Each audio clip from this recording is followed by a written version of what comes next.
Pemirsa Metro TV Lampung, Anda masih bersama kami dalam Bedah Tajuk Lampung Pos dan masih dengan Bang Mustaan. Oke, Bang Aan. Nah, sekarang jika tatap muka diberlangsungkan, sebenarnya memang kalau seandainya tatap muka memang beresiko untuk menularkan. Ini kan mahasiswa-mahasiswi ini maksudnya dalam tingkat pendidikan itu sudah dewasa, gitu ya. Bisa menyaring informasi walaupun lewat online, seperti itu. Mengapa harus dipaksakan harus tatap muka jika memang bisa dilakukan daring? Sebenarnya seperti apa, Bang Aan?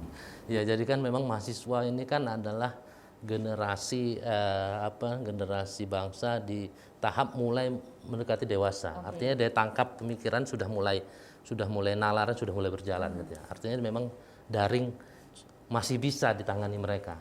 Tapi memang dasarnya pemerintah mungkin punya strategi lain dari tatap muka ini. Artinya apalagi sekarang kampus itu dunia perguruan tinggi itu sudah mulai dengan kampus merdeka. Itu kan berarti mereka memang harus bersentuhan langsung dengan lingkungan sosialnya gitu ya. Ini harus di awal, mereka memang mungkin pemerintah akan memberikan jalan untuk mengawali mereka bersentuhan langsung dengan lingkungan sosial, dengan bersentuhan langsung dengan komunitas mereka di kampus gitu. Mungkin gitu. Artinya memang bisa tidak terlalu banyak mahasiswa ini harus ke kampusnya. Mereka masih bisa daring segala macam. Tapi memang dasarnya pola pendidikan di kampus itu kan tidak, terutama di semester-semester lanjutan itu kan memang tidak setiap hari segala macam ya. Itu artinya memang boleh saja pihak universitas untuk memberikan simulasi tatap muka ke mereka. Terutama mereka memang nanti pada saatnya mereka di semester-semester akhir itu harus kampus merdeka, mereka harus keluar dari kampus untuk ke komunitas-komunitas lainnya yang sesuai dengan bidang pendidikannya. Itu mereka udah lebih luas, lebih bisa menerima. Dan yang jelas kampus harus tetap mengedukasi mereka untuk prokes. Keluar dari kampus pun mereka harus tetap prokes karena itu masih tanggung jawab kampus gitu. Misalnya mereka magang ke perusahaan-perusahaan, itu kampus tetap bertanggung jawab untuk mengedukasi mereka untuk tetap menjaga keselamatan mereka. Gitu.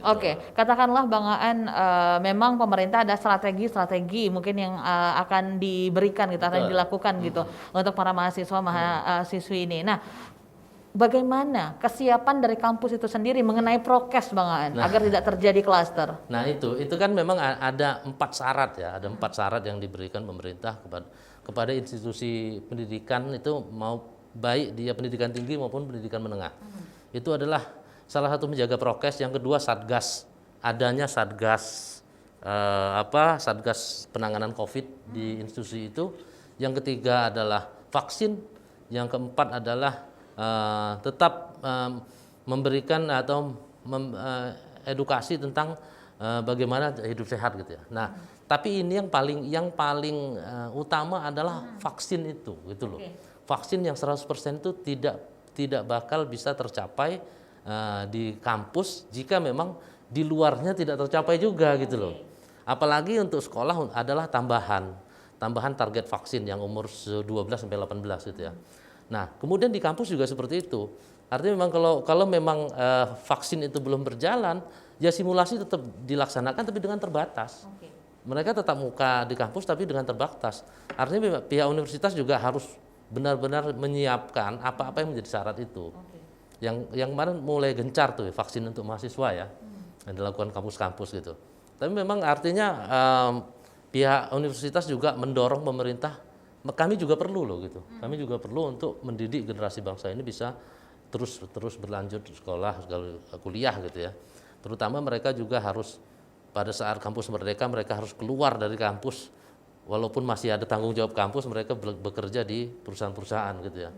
Jadi jangan sampai artinya hanya universitas juga saja itu ya yang berupaya itu. Semua juga harus memberikan dukungan kepada universitas untuk mendidik anak-anak bangsa ini bisa mendapatkan ilmu, kemudian mendapatkan wawasan untuk terjun ke masyarakat setelah mereka selesai kuliah ini. Gitu. Oke, nah seperti apa tentang vaksin kepada para mahasiswa ini Bang Aan? Apakah pemerintah juga punya strategi untuk, karena kita tahu Lampung juga masih kekurangan gitu ya, untuk umum kekurangan, pasti juga ini akan kekurangan. Seperti apa? Apakah akan didahulukan karena mementingkan pendidikan mereka atau seperti apa sejauh ini Bang Aan? Serba salah sepertinya. Iya betul.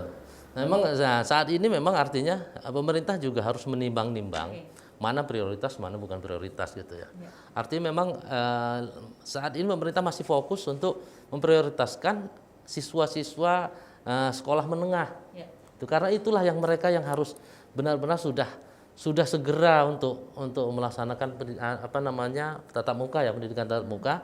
Karena di masa-masa mereka itulah mereka harus mau beranjak dari remaja mau ke dewasa itu mereka harus mempunyai strategi atau pengetahuan atau wawasan bagaimana mereka bersentuhan dengan komunitas-komunitas di luar sekolah sehingga mereka harus benar-benar aktif di sekolahnya gitu. Oke, jika memang para siswi ya itu yang diprioritaskan, itu berarti memang mahasiswa-mahasiswi belum menjadi prioritas. Nah, ada dua alasan juga mengapa mahasiswa tidak jadi prioritas.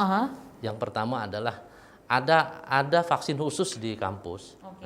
Tapi mereka itu kan rata-rata umurnya di atas 18 gitu ya. Kemarin yang diprioritaskan adalah umur 12 sampai 18 itu tambahan ya. Target tambahan anak-anak sekolah gitu ya. Di atas 18 itu mereka bisa mengikuti vaksin-vaksin di lingkungan mereka sebenarnya mahasiswa itu. Tapi mereka harus benar-benar diedukasi oleh kampus bahwa ayo loh selain di kampus mereka juga bisa vaksin di puskes gitu loh. Di tempat-tempat yang menyediakan vaksin, yang penting mereka, apalagi rata-rata mahasiswa sudah memegang KTP ya, sudah punya NIK. Artinya dengan modal KTP itu mereka sebenarnya bisa mengikuti program-program vaksin di luar kampusnya gitu. Oke, itu berarti mungkin karena mereka lebih mendekati dewasa, mungkin prokes bisa mereka tegakkan dan juga mereka bisa mencari vaksinasi seperti di luar itu. Kampus, gitu. Oke, nah yang terakhir Bang Aan, seperti apa solusi yang bisa ditawarkan agar kampus aman? Iya, artinya gini. Kampus aman itu memang harus mengikuti 4 proses syarat itu ya. Walaupun yang satu tentang vaksin itu mereka harus melangkahnya sangat lambat karena mengikuti alur pemerintah. Yang kedua memang kampus harus tetap menyediakan fasilitas-fasilitas prokes seperti memperbanyak tempat cuci tangan, menyediakan masker atau mengingatkan mahasiswa untuk tetap menggunakan masker gitu. Kemudian mereka juga pihak kampus juga harus menyediakan tempat-tempat yang bisa fasilitas kesehatan lah di tengah kampus itu. Pada saat mahasiswa mempunyai gejala apapun, dia bisa diberikan testing, kemudian dari testing itu bisa tracing ke lingkungannya, apakah kalau positif dia di tracing, artinya apakah ada yang positif lagi, baru kemudian di treatment itu diberikan terapi atau konsultasi ke mahasiswa bahwa mereka harus tetap belajar tapi dengan aman gitu, tidak sampai terkena paparan COVID-19. Oke, mudah-mudahan apapun yang dilakukan itu memang hal yang terbaik nanti ya, seperti itu Bang Aan ya. Oke, Bang Aan, nanti kita kembali untuk membahas trending topik apa saja yang ada 3 platform Lampung Pos lainnya. Pemirsa Metro TV Lampung, kami akan kembali sesaat lagi, tetaplah bersama kami.